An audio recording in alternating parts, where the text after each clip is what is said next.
하나님 영광 받으신 줄 믿습니다. 할렐루야, 할렐루야. 자, 앞뒤 좌우 사람 보고 인사하겠습니다. 참 잘 오셨습니다.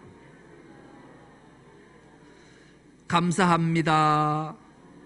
사랑합니다. 축복합니다. 은혜 받을 줄 믿습니다. 오늘 우리 함께 은혜 받고자 하는 말씀의 제목이 믿음으로 소망 붙잡고 사랑하자, 이런 제목으로 함께 은혜를 나누겠습니다. 실제 일어났던 사건 하나를 소개하는 것으로 말씀을 열겠습니다. 아파트 밀집 지역에 세탁소를 운영하는 한 분이 계셨어요. 이분은 참으로 성실했고 또 많은 고객들로부터 신뢰를 받는 사람이었어요. 그런데 어느 날 그에게 불행이 찾아왔어요. 세탁소에 불이 난 거예요. 그래서 온통 모든 옷까지 점포가 소실된 거죠. 하나도 남김없이 잿더미가 됐어요. 며칠 동안 좌절과 절망 속에 빠져있던 이 세탁소 사장님은 아파트의 그 게시판에 벽보를 하나 붙이게 돼요.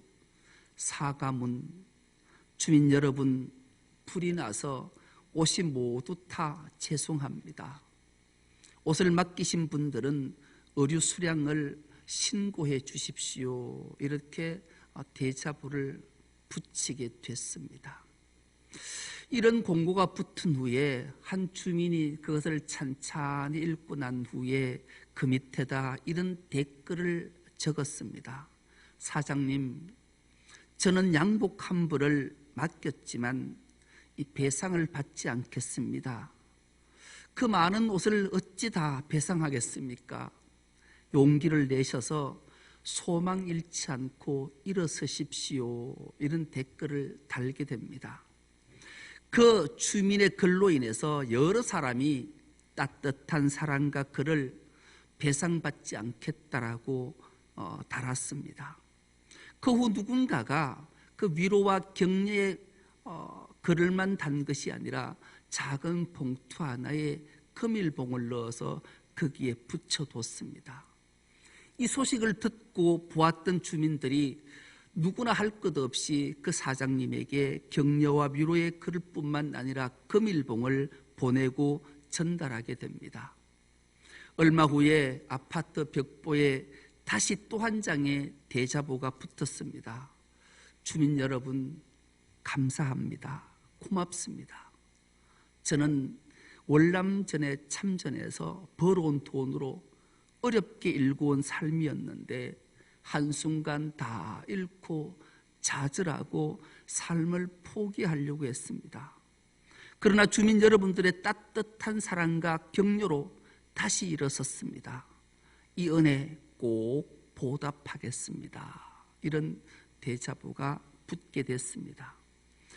이 실화 사건 속에 믿음과 소망과 사랑이 다 담겨져 있습니다. 세탁소 주인을 향한 주민들의 무한한 신뢰, 믿음이 소망을 든든히 붙잡을 수 있도록 서로 돌아보아 사랑과 선행을 베품으로 한 생명을 살렸을 뿐만 아니라 모든 사람들에게 훈훈하고 따뜻한 사랑이 전해졌기 때문이지요. 오늘 히브리서 이 본문의 말씀이 바로 믿음, 소망, 사랑에 대해서 말씀하고 있는 내용입니다. 히브리서는 두 부분으로 나눠져 있습니다. 교리 부분과 윤리 부분. 이 교리는 이렇게 설명이 가능합니다. 새 사람이 되었다. 교리, 우리가 믿는 하나님의 교리는 우리를 거듭나게 해서 새 사람이 되게 하셨습니다. 할렐루야. 새 사람이 된 사람은 반드시 새 사람으로 살아가야 되는 줄 믿습니다. 우리가 하나님께서 거룩한 십자가의 보혈로 우리를 거룩하게 하셨으니 거룩한 삶을 살아가는 것은 우리가 반드시 실행해야 될 의무고 권리고 본분인 줄 믿습니다. 그래서 이 히브리서는 1장에서 10장 18절까지 교리입니다. 교리 부분, 무슨 말씀을 하시는가? 예수 그리스도는 왕이시다. 그분은 선지자이시다. 그분은 대제사장이시다. 그래서 지금 그분이 십자가에 죽으시고 부활하시고 승천하셔서 하나님 보좌 우편에서 지금도 우리 위에 중보 기도하시는 분이 바로 우리의 구주 예수 그리스도를 잘 설명했습니다. 그리고 오늘 본문이 시작합니다. 그러므로 그 주님이 왕이시고 선지자이시고 대제사장인 그분이 우리를 구원하셨고 우리에게 참 생명을 주셨으니 우리는 마땅히 거룩한 삶을 살아내야 된다라고 말씀하시면서 오늘 본문이 시작되는 거예요. 그러므로 형제들아 우리가 예수의 피를 힘입어 성소에 들어갈 담력을 얻었나니, 이렇게 본문이 시작되고 있습니다. 우리가 하나님 앞에 예비자로 설 때 어떤 모습으로 서야 하는가? 여러분, 2000년 전에 디아스포라들이 복음을 듣고 유대인들이 예수를 믿고 구원을 받았어요. 이 히브리인들의 삶을 우리는 찬찬히 기억해보면 깨닫는 것이 있어요. 히브리인의 삶의 중심은 그들은 제사였어요. 하나님 앞에 제사하는 것이 삶의 중심이었던 거죠. 예수를 믿는 그리스도인들의 삶의 중심은 예배인 줄 믿습니다. 그래서 하루가 시작되는 첫날 예배로 시작하고, 한 주가 시작되는 첫 주일의 예배로 시작하고, 한 달이 시작되는 첫날 월삭 예배로 우리가 시작되는 이 예배의 중심의 삶은 구원받은 그리스도인의 본분이요 의무인 거지요. 그런데 히브리인들의 제사의 개념은 자기 자신이 열심히 하나님 앞에 제사함을 받고 은혜를 받고 복받는 비결을 잘 준비해서 제물을 가지고 하나님께 나아가면 하나님 앞에 나갈 수 있는, 본인이 나갈 수 있는 길이 없어요. 반드시 중보자가 있었던 거죠. 그것을 우리는 제사장이라 그래요. 제사장이 이 중보자로 있어서 본인은 하나님 앞에 친히 나가서 하나님을 대면하고 하나님을 예배하고 하나님을 제사할 수 있는 길이 없단 말이죠. 그런데 오늘 이 사도 바울을 통해 또 주님께서 말씀을 통해 히브리서 10장 19절에 이렇게 말씀하시지 않습니까? 형제들아 우리가 예수의 피를 힘입어 성소에 들어갈 담력을 얻었다라는 거예요. 성소에 직접 들어갈 수 있는 길을 열어놨다라는 거예요. 여러분, 우린 지금 하나님 앞에 예배하는 것 당연하고 아무 거리낌이 없이 하나님 앞에 예배할 때 기쁨으로 하지만, 당시 히브리인들, 2000년 전의 히브리인들은 제사할 때 하나님 앞에 자기가 직접 나가서 제사한다라는 것은 상상을 못했던 일이에요. 왜냐하면 성소에 들어가는 순간 죽임을 당하기에 성소에는 들어갈 수 없는 거예요.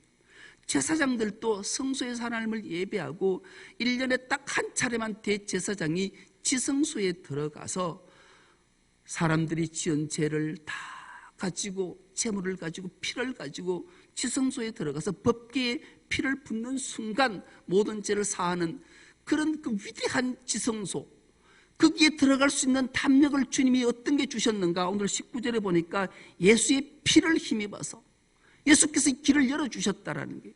이 얘기를 들었던 당시 히브리인들은 경천동지할 사건이라서 이게 도대체 무엇이, 이게 가능한가? 이런 마음에 휩싸여져 있을 정도였거든. 그 길을 예수께서 열어주셨다고 오늘 본문 20절로 이렇게 말씀합니다. 그 길은 우리를 위하여 휘장 가운데로 열어놓으신 새로운 살 길이요 휘장은 곧 그의 육체니라, 그렇게 말씀해요. 이 말씀을 듣는 청자들, 당시 히브리인들, 유대인들이 얼마 전에 그 예루살렘에서 있었던 사건들을 본 자도 있고 들은 자도 있고 그 기억을 떠올렸던 거예요. 어떤 일이 있었던가? 마태복음 27장 51절에 이 말씀이 기록되어져 있는데, 이 말씀 우리가 한 목소리로 합독해 보겠습니다. 시작. 이에 성소 휘장이 위로부터 아래까지 찢어져 둘이 되고 땅이 진동하며 바위가 터지고. 여러분, 기막힌 일이 있었다라는 거예요. 왜냐하면 예수께서 십자가에 달리셔서 피를 흘리시고 물을 흘리시고 살이 찢기시고 운명하실 때 기막힌 성전에 이상한 조짐이 있었던 거예요. 온 땅이 진동하고 지진이 일어난 거예요. 여러분, 우리 지진을 경험해 봤잖아요. 그 지진은 아마 진도 8, 7 이상이었을 거예요. 왜요? 바위가 터졌기 때문에 그래요. 그리고 성소와 지성소를 가로막고 있던 휘장, 그것은 아래에서 위로 찢은 것이 아니라 위에서 아래로 찢은 하나님이 찢으셨다. 오늘 본문 20절은 그곳 예수님의 육체가 찢어질 때 성소의 휘장이 찢어진 거예요. 그리고 바위가 터지고 죽은 사람이 일어나서 각자의 집으로 돌아가는 예루살렘에 큰 소동이 있어서 많은 사람들이 도대체 이 일이 이게 사실인가? 눈을 뜨고 목격하고도 있을 수 없는 일을 목도했단 말이죠. 이런 일들을 그들이 떠올리게 된 거예요. 가로막고 있던 휘장이 찢어져서 그 찢어진 곳으로 놀라운 역사, 이곳에 살 길을 열어주셔서 우리가 그 길을 담대하게 들어갈 수 있게 되었다, 이 선언을 그들에게 말씀하고 있는 내용이 오늘 본문의 내용이에요. 우리에게도 이 살 길을 열어주신 줄 믿습니다.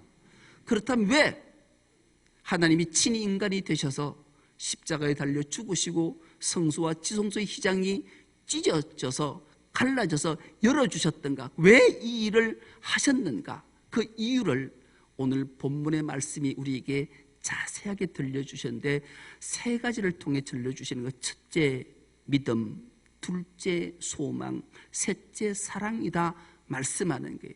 우리는 이 말을 익히 들어봤잖아요. 고린도전서 13장 13절을 우리는 기억해요. 우리 그리스도인에게 항상 있어야 될 것 세 가지가 있다. 믿음, 소망, 사랑. 이 세 가지는 항상 있을 것인데 그 중에 제일은 사랑이라. 이 말씀이 오늘 본문에 그대로 등장하고 있습니다. 왜 이렇게 이 말씀을 기록하고 오늘 우리에게 들려주실까?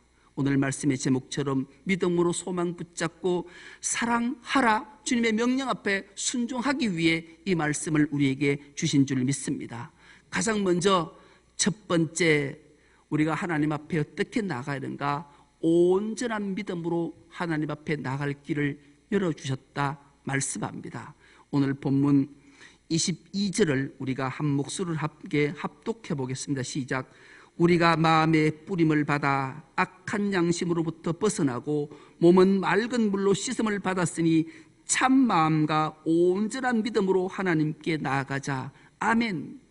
하나님 앞 우리가 나아갈 때 온전한 믿음으로 나가야 된다 말씀합니다. 이 말씀을 한마디로 요약하면 믿음의 확신을 가지고 하나님 앞에 예배해야 된다, 이 말씀이에요.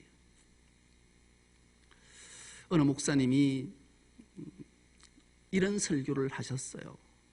천국과 지옥의 돼. 여러분, 저도 아마 몇 년간 설교하면서 천국에 대해서 지옥에 대해서 설교를 한 적이 없었던 것 같아요. 그래서 다음 주는 천국과 지옥에 대한 설교를 할까 기도 중에 있어요. 여러분, 천국 설교 듣고 싶지 않으세요? 지옥 설교 듣고 싶지 않으세요?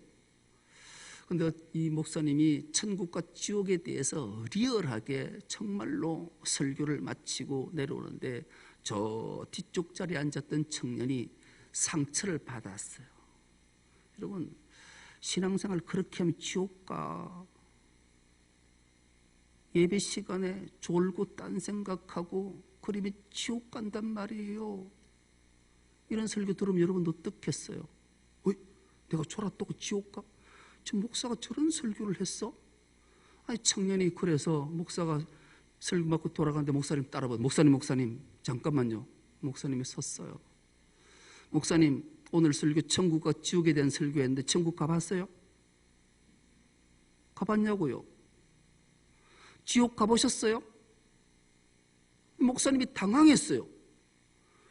아니, 누구든 갑자기 하면 당황해서 목사님이 버벅대고 답을 못했어요.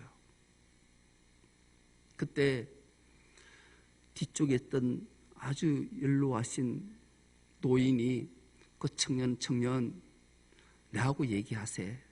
그리고 그 청년을 자기가 불러서 대화를 이렇게 해요. 자네 혹시 해와 달과 별이 있는 것 아는가? 본 적 있는가? 어이, 봤지요. 저는 매일 봐요. 해, 달, 별. 아, 그런가? 여러분도 해, 달, 별 보셨죠? 안 보셨어요? 그리고 우리 교회 예배당 건물 혹시 있는가? 있지요. 오늘 예배당 건물 보고 예배 드리러 왔잖아요. 그래? 그렇구나. 그러면서 그 노인께서 자기가 쓰고 있던 까만 안경을 벗었어요. 그분은 그 교회 원로 장로님이셨는데 태어날 때부터 앞을 못 보는 시각장애인으로 태어나셨던 거예요. 그리고 그 안경을 벗고 그 청년에게 물어요. 이복의 젊은이, 어떻게 해와 달과 별이 있다고 확신하지? 내 눈에는 보이지 않는데. 있는 것 확실하지 않는가? 맞는가? 내가 없다고 하면 자네는 어떻게 내게 답을 줄 수 있는가? 우리 교회 예배당 건물이 자네는 있다고 내게 말하는데 내가 없다고 말하면, 내가 본 적이 없는데 어떻게 내게 이런 말을 하냐고 말하면 자네는 뭐라고 답할 수 있는가? 그 말에 청년이 깊은 깨달음을 얻었대요. 여러분, 우리가 신앙생활 하면서 또 인생을 살면서 꼭 기억해야 될 것 딱 두 가지가 있어요. 사람은 보이는 대로 보지 않고 보고 싶은 것만 봐요. 이건 큰 그리스도인으로서는 하지 말아야 될 첫 번째 이유예요. 또 하나, 우리는 설교나 누구의 말을 듣고 싶은 대로, 들리는 대로 듣지 않고 듣고 싶은 것만 들어요. 그 똑같은 설교자가 똑같은 설교를 했는데 어떤 이는 은혜 받고 어떤 이는 마음의 상처를 받아요. 그래서 우리는 반드시 기억해야 돼요. 들리는 대로 하나님의 말씀을 들어야 돼요. 자기 듣고 싶은 것만 듣고 보이는 대로 보지 않고 보고 싶은 것만 보면 참으로 안타까운 일이 우리의 삶 속에 있을 수 있기 때문에 그래요. 그래서 우리가 오늘 믿음이라는 게 뭔가? 온전한 믿음으로 하나님께 나아가야 되는데 그 온전한 믿음 앞에 한 단어가 붙어져 있어요. 참마음, 진실한 마음. 이 마음으로 온전한 믿음으로 하나님께 나아가야 된다. 왜요? 대제사장인 예수 그리스도께서 우리 위에 속죄의 사역을 완성하시고 하나님 보좌 우편에 앉으셔서 지금도 우리 위에 중보기도 하시기 때문에 이것을 믿고 하나님 앞에 온전한 믿음으로 나가는 자는 반드시 응답받고 은혜받고 복받는 줄 믿습니다. 그래서 우리는 이 믿음을 가지는 은혜가 있기를 축복합니다. 두 번째, 소망에 대해서 말씀합니다. 오늘 23절을 우리가 한 목소리로 합독해 보겠습니다. 시작. 또 약속하신 이는 믿으시니 우리가 믿는 도리의 소망을 움직이지 말고 굳게 잡고. 아멘. 여러분, 우리는 소망을 굳게 잡고 나가야 되는 줄 믿습니다. 여러분, 우리가 예수 그리스도를 믿고 구원받았다고 고백하고 확신하잖아요. 그렇다면 이 고백을 붙잡고 끝까지 하나님 나라를 향해 가야 되는 줄 믿습니다. 하나님 나라가 가는 여정이 그렇게 호락호락하지 않잖아요. 비바람이 불 때와 여러분, 폭풍우가 우리에게 불 때가 얼마나 많은지 몰라요. 특히 예수 믿고 구원받고 이후에 신앙생활을 하다 보면 이 걸림돌이 우리에게 끊임없이 찾아와요. 우리가 예수 그리스도의 그 보혈로 구원을 받아 그것이 나를 구원하는 핀 줄 믿고 믿어서 구원받아서 신앙생활을 시작하면 얼마나 방해하는 일들이 많은지 몰라요. 초신자가 신앙이 자라는 그 가정의 여정이 얼마나 눈물겨운지를 우리가 너무나 잘 알잖아요. 그래서 우리는 도와주고 기도하고 격려하고 그를 위해 애써야 되는 이유, 본인과 주위의 사람들이 얼마나 도움이 필요한지 몰라요. 오늘 이 서신은 유대인들, 디아스포라가 유대교에서 개종해서 기독교가 된 교인들에게 끊임없이 유대인들이 찾아와서 야, 너 왜 유일신 여호와를 섬기지 않고 믿지 않고 왜 저 예수를 메시아로 구세주로 믿어? 그러면 안 돼. 우리가 하나님의 율법의 말씀을 기억하지 않냐? 여러분, 유대인들은 하나님의 말씀 율법을 달달달 외우듯이 모르는 게 없는 자들이에요. 그들에게 하나님 말씀을 턱 펴서 보여줘요. 하나님께서 이렇게 말씀하시고 기록한 걸 기억하냐? 나무에 달린 자마다 하나님께 저주를 받은 자다. 네가 그리스도라고 메시아로 믿는 자는 나무에 달려서 십자가에 달려서 죽은 자야. 저주받은 자가 어떻게 그리스도 메시아가 될 수 있어? 그러면 안 돼. 빨리 개종해야 돼. 다시 나와서 유대교로 돌아와야 된다. 끊임없이 말하는 거예요. 이럴 때 어떻게 해야 되는지를 사도 바울이 오늘 20절의 말씀을 통해 이렇게 다시 한번 말씀하시잖아요. 또 약속하시는 이는 미쁘시니, 이 미쁘시다는 말을 우리 주목해보는, 이 미쁘다라는 말은 얼마나 귀한 말이지. 믿을만하다, 믿음직스럽다, 이 말이 미쁘시다란 말이에요. 우리를 구원하신 그 예수 그리스도는 믿을만한 분이야. 왜 이분이 믿을만한 분이고 왜 우리는 이분을 붙잡고 끝까지 놓지 않고 소망 가지고 천국 향해 나가야 되는지 아니? 그분은 이런 분이었다라고 말씀에 어떤 분이셨는가? 사도 바울은 이 메시아 그리스도를 이렇게 표현하고 있습니다. 디모데전서 1장 15절에서 16절 말씀인데, 이 말씀도 우리가 한 목소리로 합독해 보겠습니다. 시작. 그리스도 예수께서 죄인을 구원하시려고 세상에 오셨다고 하는 이 말씀은 믿음직하고 모든 사람이 받아들일 만한 말씀입니다. 나는 죄인의 우두머리입니다. 그러나 하나님께서는 나에게 자비를 베푸셨습니다. 그 뜻은 그리스도 예수께서 끝없이 참아주심의 한 사례를 먼저 나에게서 드러내 보이심으로써 앞으로 예수를 믿고 영생을 얻으려고 하는 사람들의 본보기로 삼으시려는 것입니다. 아멘. 여러분, 사도 바울이 사울 바울된 사건을 기억하잖아요. 그는 예수 그리스도가 메시아입니다, 그리스도입니다, 구세주입니다를 선포했던 서대반을 향해 돌을 들고 그를 쳐 죽이는 앞잡이가 사도 바울이었어요. 그리고 유대교에서 개정해서 예수를 믿는다면 어디든지 찾아가서 그를 잡아서 죽이거나 감옥에 보내려고 작정했던 인물이 바울이었잖아요. 그가 다마스커스에 기독인이 있다는 소식을 듣고 일행을 끌고 그 길을 가다 그 다메섹 도상에서 주님을 만난 이후에 그의 삶은 내가 죄인의 우두머리구나, 개수구나, 그거 깨닫고 내가 그렇게 한 인물인데 이 예수를 만나고 보니 그는 미쁘시다, 믿음직스럽고 그분만이 소망이고 그분만이 구주고 그분만이 생명이다, 이것을 말씀하는 거예요. 그러니 우리가 믿음의 도리의 소망을 움직이지 말고 굳게 잡고 가야 됩니다. 어떤 한란, 어떤 박해, 어떤 고통이 우리 임할지라도 결코 좌절하지 마십시오. 이렇게 믿음의 소망을 선언하고 말씀하시는 내용이에요.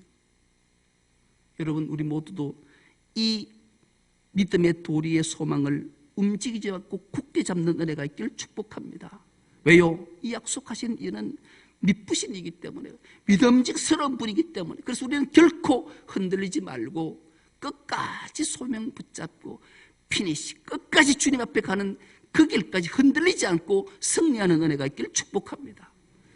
마지막으로 가장 믿음 소망 가운데 가장 귀한 건 사랑이라고 말씀하지 않습니까? 오늘 본문 24절 우리가 한 목소리로 합독해 보겠습니다. 시작. 서로 돌아보아 사랑과 선행을 격려하며. 아멘. 서로 돌아보아 사랑과 선행을 격려하라고 주님이 말씀하십니다. 왜 사랑과 선행을 병행해야 할까? 여러분, 선행은 사랑을 구체하는 행동이기 때문에 그래요.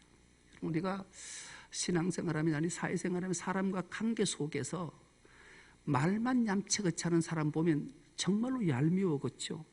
사랑한다, 부부간에도 그래요. 여보 당신 사랑해 해놓고 물 좀 가져온다, 여보 사랑해 뭐 가져온다, 자꾸 심부름만 시키면 처음에는 들어주다가도 이게 정말 나를 사랑하는가? 이런 의심을 한 번쯤 해보잖아요. 정말 사랑하면 여보 물 필요해? 밥 먹을 때 먼저 물 떠다 주고, 목마를까 봐 물 주고, 혹시 입 닦으라고 휴지 갖다 주고, 맛있는 식당에 가면 고기 구워주고, 이게 사랑이잖아요. 저 이거 잘했어요. 지금도 밥 먹고 가면 물을 떠가지고 탁, 제가 먼저 밥을 제가 빨리 먹잖아요. 그렇죠? 밥 먹고는 물 갖다 주제, 입술 보면서 또 휴지도 갖다 주제, 집에 가면 요즘도 고기도 구워줘요. 여러분, 말로만 하고 하지 않으면 얌체인 거예요, 얌체. 그래서 사랑과 선행은 병행되는 거예요. 이것을 서로 도와봐 사랑하라. 이게 바로 그리스도의 덕목이기 때문에 믿음, 소망, 사랑, 이 세 가지는 항상 있을 것인데 그 중에 제일은 사랑이라. 이 사랑이 선행으로 서로 돌아보아 할 때 하나님이 영광 받으시는 줄 믿습니다. 이 돌아본다라는 말은 우리를 주목해 봐야 돼. 이 돌아본다라는 말은 자세히 살핀다, 깊이 생각한다, 그리고 세심하게 관찰한다, 그런 뜻이에요. 가장 먼저는 가족을 돌아봐야 돼요. 그리고 이웃을 돌아봐야 돼요. 그리고 지경을 넓혀서 세계를 돌아봐야 돼요. 살펴보고 고통받고 아파하는 이에게 선행을 할 때 착한 행실로 하나님 영광을 돌리라 하나님이 말씀하시기 때문이죠. 오늘 우리 강구 시간에 우리 굿네이버스 지사장이 오셨는데요, 지부장이 오셨는데요, 우리가 몇 년 동안 월삭 기도할 때 1,000원 선교헌금 드린 거 있잖아요. 그것이 모아진 게 벌써 1,000만 원이 모아졌어요. 그래서 저 아프리카에 마실 물이 없어 소녀가, 8살 나는 소녀가 물통 하나 들고 8km 갔다서 물 떠오는 모습 자주 보잖아요. 거기에 우물을 2개 팔 거예요. 파서 그들에게 생수를 공급하고 그들을 돌아보는 거예요. 사랑으로 선행을 그들을 돌아볼 때 하나님이 얼마나 기뻐하실까요? 그 일들을 여러분들이 해내신 거예요. 그러니 우리는 서로 돌아보아 사랑으로 선행을 실천함으로 하나님께 크신 영광을 드러낸 우리인 줄 믿습니다. 앞으로 이 일들을 우리는 계속할 거예요. 이런 교회 될 때 우리는 죽은 사람을 살리는 능력이 여기에 있는 거예요. 그리고 무엇보다도 모이기를 힘쓰고 예배하는 자들에게 하나님은 은혜를 주시고 복을 주실 줄 믿습니다. 그 일들이 우리 삶 속에 자리 잘 잡을 때 하나님은 우리 중섭로교회를 통해 영광 받으시고 우리 모두에게 한량없는 은총과 평강과 복을 주실 줄 믿습니다. 이것들을 다 받아 누리는 우리 중섭로교회 모든 건속 다 될 수 있기를 간절히 기도합니다. 하나님 아버지 고맙고 감사합니다.